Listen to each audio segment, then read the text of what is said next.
Hi guys, I recently watched the new Disney film, Cruella, and I just wanted to record a quick video, giving my opinion on it. Originally I wasn't even going to watch the film. I wasn't really interested in watching it at all, given Disney's track record for previously butchering other live-action remakes, and honestly making Cruella de Vil this tragic, redeeming character seemed very unnecessary to me. She was already iconic as the 1960s, posh and just naturally evil to her core kind of character, and I kind of wanted it to stay that way. We don't really have any truly evil female villains like the original Cruella, so that really made me disinterested in this film. The reason I did end up watching it is because of the controversy I saw online surrounding the film. I have to find the tweet, but I found this conversation basically saying that this movie wasn't really for like dude bros who are more interested in like an action-oriented movie or into, I guess, a good plot, which this film does not have. But rather for those who love fashion and fashion history. And as someone who loves fashion and studies fashion history themselves, I said, all right, well, let's check this out and see how good the fashion in this movie really is. And I have to say, I was really, really disappointed. I'll go into the convoluted plot in a moment, but since I watched this movie with the intent of just critiquing and reviewing the fashion, I'll start with that.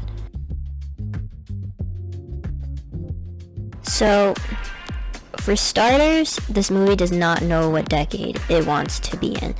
It's stated that the movie takes place sometime between 1964 and 1974. Which was honestly an interesting decision to make, considering that the original movie takes place solely in the early 60s, I believe. And in my opinion, I think it honestly would have been better if they had kept that time frame for the film to take place in the 50s to the late 60s, as the movie kind of tries to shoehorn in this rivalry between an older fashion designer, the Baroness, and the younger new age Cruella. They try to make the Baroness seem kind of old-fashioned and outdated, and they make Cruella seem like this new futuristic genius. It would have been more fitting to do the film in the 50s to 60s then, because the 50s overall, the high fashion then was very structured, very feminine, classical with more neutral colors, whereas the 60s was almost the complete opposite. It was more about eye-catching prints, unconventional colors, silhouettes, and it had a more androgynous silhouette with the shaped A-line or empire dresses, which was a direct contrast to the very feminine fitted silhouette of the 50s. The makeup was also much more bold and much more unnatural as well, and the hair was worn either to look longer or straighter or more bouffant, more poofy in the 60s than it did in the 50s. The whole look altogether was much more modern looking, hence the 60s fashion term mod. And in the later decade, you would kind of see some sort of like grunge, more hippie and psychedelic look. And that was sort of as a rebellion towards the more prim and proper put together look of the 50s. In Cruella, they sort of attempt this sort of comparison, as the Baroness's clothes are more fitted and tight and structured, with more like statement large collars and not many contrasting patterns. You see her with a lot of like, black and white and red or neutral colors. I assume they wanted her to look like she was probably from the late 50s to early 60s, but her designs don't really conform to a single decade very well, especially with her hair and makeup. Like this, her hairstyle is very reminiscent of the Beehive or, voluptuous or voluminous updo, but it's pulled a little too tight and it doesn't really reflect 60s bouffant hairstyles very well, and the same goes with her makeup.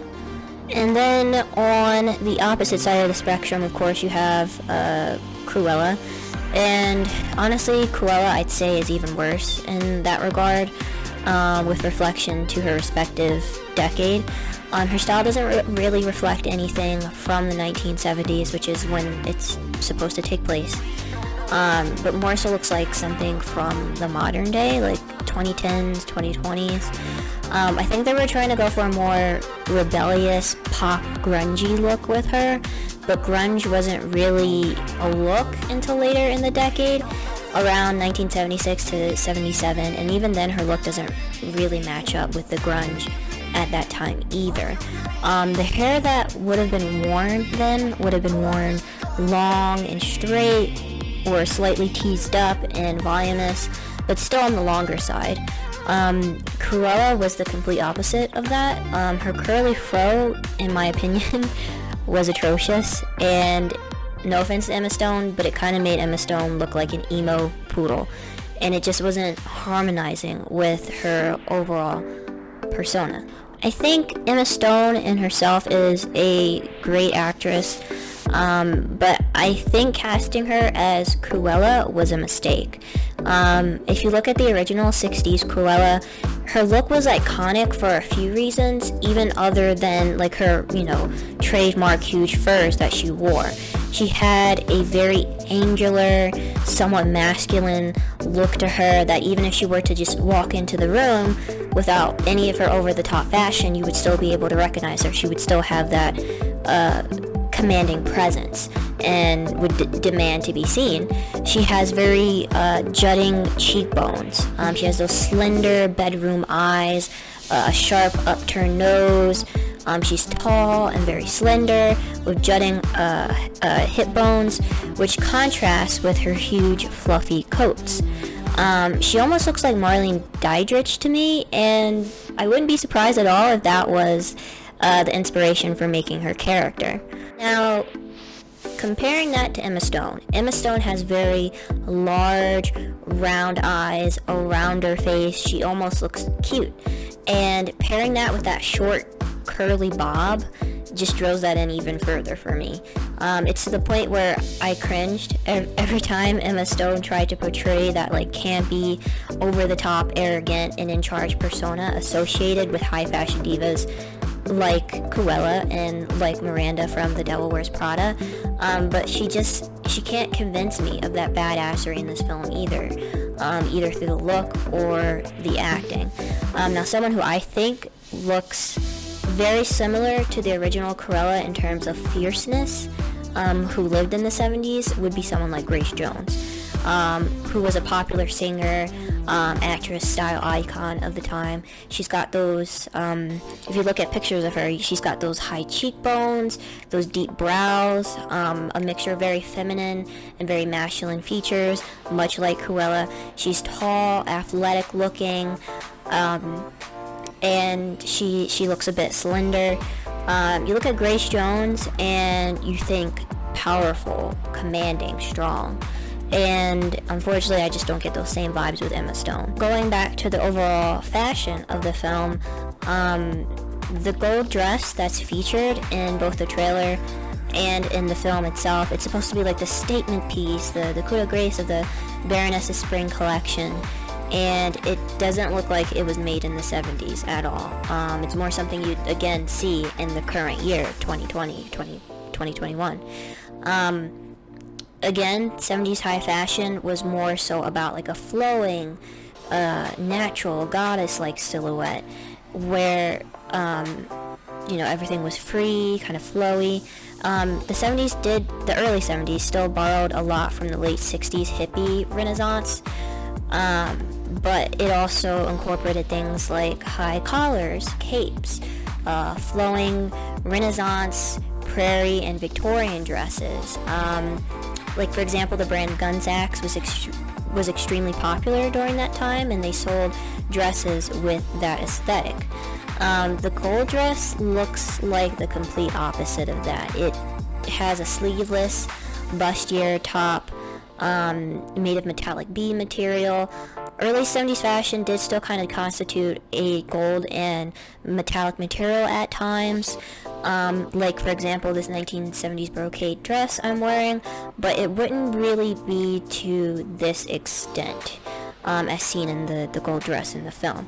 Again, the 70s featured more so soft, flowy cotton, taffeta, chiffon fabrics, and so this gold dress doesn't really fit into the movie at all in terms of being within the decade of the 70s. I personally thought it was a meh dress overall. It wasn't that much so of a wow factor, other than the fact that it would have taken so long to hand stitch those beads onto that dress, but other than that, I've seen more amazing dresses in older films and other films in the runway.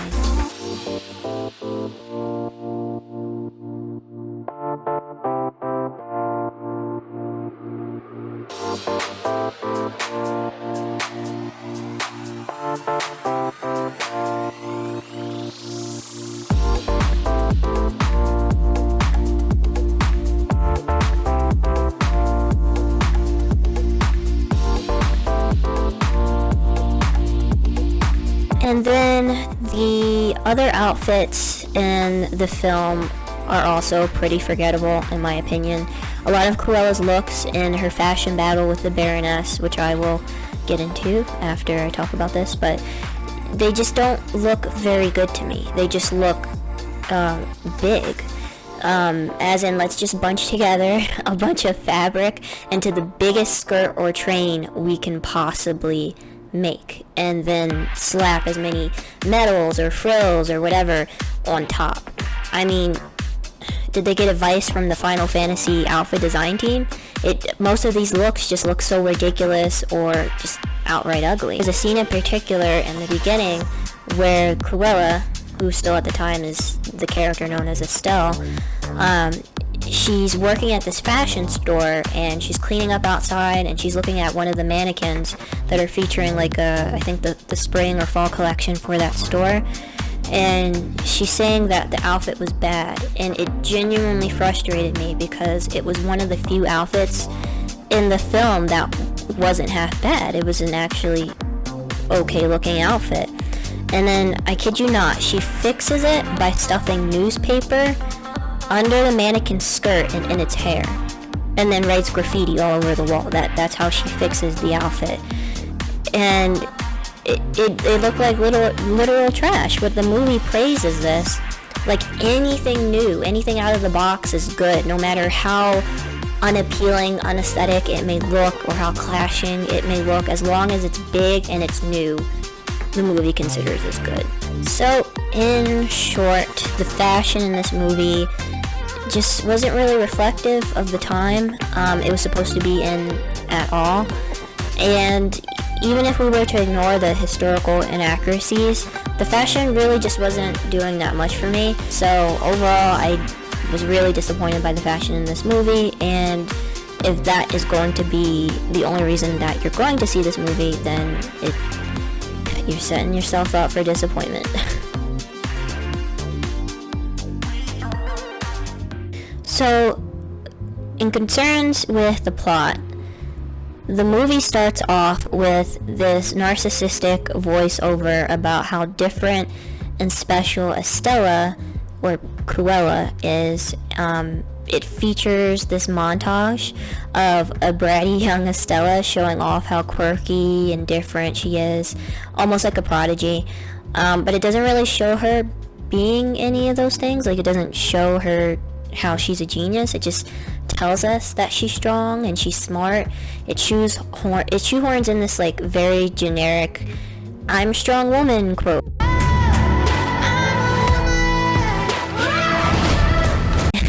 It shows her beating up a kid, her bully, and then that's about it. It doesn't really show anything other than that. She's a typical tomboy trope, pretty much. I find it very hard to feel sympathetic towards her as a character, as it just seems like she's a troublemaker who is putting her single mom through the stress just because she can. So anyways, after this montage of Estelle being this super fabulous, wonderful, gifted child, she's so special, The movie goes on to her mom visiting a long lost friend, which is the Baroness, to go ask her for money. And it just so happens that the Baroness is hosting a fashion party at the time when they show up. And pretty much what happens, Estelle's mom tells her to stay in the car. Of course, Estelle doesn't listen. She crashes the party. And what happens next is just so ridiculous.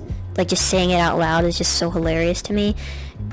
The Baroness's Dalmatian dogs chase down Estelle, and then the dogs stop chasing her, and then knock Estelle's mother off a cliff.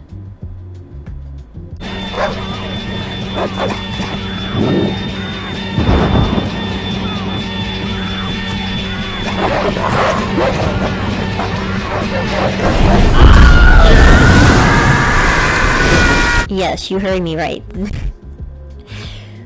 Who wrote this? Who the hell wrote this? The dogs knock Estelle's mom. They kill her mom by knocking her off a cliff. It's like a rehashed Lion King, but worse, with like terribly done CGI dogs. I mean, my God, Disney is just so creatively bankrupt that they have to, recycle old plot lines from older Disney movies into other older Disney movies that are now being revamped. After Estelle's mom is murdered in cold blood by some Dalmatians, Estelle runs away. She joins this little thief family with Jasper and some other guy. I can't be bothered to remember his name. But they basically survive by stealing for the next 10 years until Estelle lands a job at this fashion store that she's been trying to get a job at for a while now. Her experience at the store is pretty awful. The manager treats her horribly. She's, depressed, whatnot, until one night she gets drunk, and like I mentioned before, she changes a mannequin by stuffing newspaper up its skirt and then changing the look. It's a new look now. And the Baroness, who is this super well-known, super powerful, and rich fashion designer, she happens to see the new display that Estelle did, and ends up hiring her. And the Baroness and Estelle get along pretty fine. Of course, the Baroness treats everyone like shit, Estelle included, but Estelle just kind of laps up any sort of compliment that she can get from the Baroness, until she learns that the Baroness is the person that murdered her real mom. She hatches this plan to steal the necklace that was originally her mother's, but now the Baroness has. She has a plan to steal this necklace, take it back, and the plan is at the Baroness's next big event to go ahead and dress up as extravagant as possible, take all of the attention from the Baroness, so that her two friends, Jasper and the other guy, can go disguised and steal it from the Baroness's vault. The plan ends up backfiring because the necklace is not in the vault where it was supposed to be. The Baroness is actually wearing it that evening, and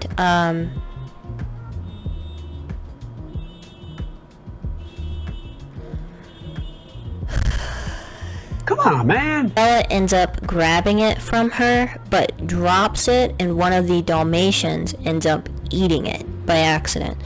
So now they have to make another plan to go ahead and steal the necklace. They instead steal the dogs, and they try to get the dog to poop out the necklace, but it takes, for some reason, it takes the dog days or weeks to get this done. I don't know, the movie doesn't, it seems like from the point they kidnapped that dog to the point where it actually ended up shitting out the necklace, it seems like it was in the span of weeks, because during that time Cruella attended numerous galas and fashion shows and fashion parties, and I doubt they're one after another. So I mean, I guess it took a dog a couple of weeks to poop out the necklace. After a couple of back and forth battles with the Baroness and Cruella, like just trying to outdo each other in terms of, ooh, who's going to wear the nicest, get up to the next fashion ball, ends up occurring that the Baroness's spring collection, which is supposedly the most important collection of the year, is upcoming. And the Baroness ends up stealing one of Estelle's signature designs, which was the gold dress I talked about earlier. Estelle, aka Cruella, ends up retaliating and implanting little mothballs into the beads on said gold dress, and they end up hatching and devouring all of the dresses in the Baroness's spring collection. So by the time the fashion show is to begin, everything is trashed, her fashion show is ruined, yada yada yada. At the same time, across the street, Cruella is like hosting some sort of like pop rock concert. Like the music so out of place. I kept having to tell myself that this was in the 70s because the music sounded like it was some 2015 underground band music that they produced in their basement. It just didn't sound like it was from the 70s at all. First off, it sounded extremely modern. The fashion was extremely modern. They had it just looked like a pop concert, but with fashion, and it didn't look like it was from the 70s whatsoever. Cruella ends up stealing the show. The Baroness, Cruella at the time of the show, is wearing like this polka dot long coat, and the Baroness looks at that and then just directly assumes, oh, she killed my dogs and she skinned them and she used my dog's fur for her polka dot coat. Baroness goes into crazy mode, kidnaps Jasper and Phil and Guy too, and then ends up capturing Cruella. She tries to set their apartment on fire where the three of them lived, and blaming Jasper and the second guy on her murder. Cruella ends up escaping because of the Baroness's double-crossing henchman, and the henchman essentially says to Cruella, the Baroness is your mother, here's a birth certificate. Yeah, long story short, the Baroness is Cruella's mom, and Cruella hatches this plan to get the Baroness in trouble. So she goes to the Baroness's most recent ball, which is supposed to be in Cruella's honor, who supposedly died in the fire that Jasper and the other guys set. So Cruella shows up, and she steals the Baroness's dog whistle, which she uses to control her Dalmatian dogs, and she goes outside to the same cliff area that her adopted mother was standing. And she blows the whistle, and the dogs come. Baroness comes out as well. The dogs end up, of course, not pushing her over because she's a strong woman, and she somehow managed to train these dogs to listen to her every will instead of their original owner. So the Baroness gets pissed, tries to fake hug her, like, oh, you're my long lost daughter. Pushes her off the cliff, and this next part is almost as fucking stupid as Estelle's mom being murdered by Dalmatians. Her skirt that she was wearing to the party expands into a parachute, and instead of dying, she like parachutes away into a boat that was waiting for her at the bottom of the cliff. Never mind how did she flip her body over for the parachute to work correctly, because they showed her like falling head first into the water. How did she flip over? And okay, after that, everyone of course sees that the Baroness murdered Estelle, so she goes to jail. And that's another thing I never really got. Like, after her so-called death, how did they assume that she had died if they never found a body? Like, of course Cruella or Estelle was still alive when she left, so why did they assume that she died if there was no, like, there weren't any charred remains there, you know? And how did they even know that that was Cruella's apartment? Because up until that point in time, Cruella had been very careful about concealing her identity and concealing where she lived, where she was from, so that people like the Baroness wouldn't stalk her and try and kill her. So how did anyone know that's where she lived? Like, it's not like Cruella was an actual real person who had a social security number and an address. She was a persona. So how did they know that she died there? Like, So And at this point in time, I was pretty much done with watching this movie about 33 minutes in. Now it's about 2.5 hours long. I was done with this movie. Like I was hardly paying attention. So pretty much the movie ends with the Baroness going to jail. Estelle is dead. And Cruella is now like the assumed role. She's still alive. She ends up inheriting the Baronesses' estate and money because she is the rightful heir. And yeah, that's how the film ends. It was extremely boring, but there are a lot of like inconsistencies in it as well. Like I said, it doesn't really know what decade it wants to be in. And there was another inconsistency where she hot wires a car to get away from like the scene of a crime at one point, and then she doesn't know how to drive the car away. So I'm sitting there like, how would she know how to hot wire a car if she didn't know how to drive the car? Like, why would you need that sort of information if you don't know how to drive a car? Her trying to kill the Baroness, trying to kill Cruella to begin with, was also kind of confusing to me, because her whole explanation of wanting to kill Cruella in the first place is that she wanted to, continue to be a career woman. She wanted to continue to focus solely on herself. And it's like, you have maids. You have dozens of maids at your disposal. Just have someone raise her for you. You already gave birth to her. Why would you hand them off? Why would you tell your henchman to go kill your baby after it's already born? Like, you don't think it should have done something else before you gave birth? It's funny because she has maids and workers do everything else for her in the film, like even down to the most minute detail. You couldn't find someone to raise your child for you? So in short, this movie feels like a bargain bin ripoff of The Devil Wears Prada with like some mixes of other Disney film plot lines. The plot sounds extremely simple. It's just two people having a fight with each other in fashion terms. I don't understand why this needed to be stretched out to 2 hours long, and I also think that having it set in the 70s and then the movie not really sticking to fashion in the 70s, or really sticking at all, or portraying the movie at all to really be in the 70s, except for a few things. Had it set in modern day, and then I wouldn't have to worry about historical fashion inconsistencies. But I don't know. I think Disney just wanted to capitalize on an already successful IP. A ranking, I would probably give this film either a 4 out of 10 or a 5 out of 10. Just because at certain times I was just like, I don't want to watch this anymore. Like, it's just so fucking boring. And the cinematography is okay. It also seems to suffer from this like tonal color scheme that most Disney remakes have been suffering from, especially the last Dumbo remake, where everything kind of looks kind of drowned out, kind of like a grayish blue tone. It's really hard for me to describe, but that paired with the absolutely horrible CGI done with this film made me feel almost sick to my stomach. Like, it was very hard for me to watch. So yeah, I wouldn't really recommend this movie fashion wise or otherwise. So yeah, wasted 2 hours for me. Anyways, thank you for watching this rant/review of Cruella. If you like the video, consider subscribing, liking, and thanks for watching again. Have a good one.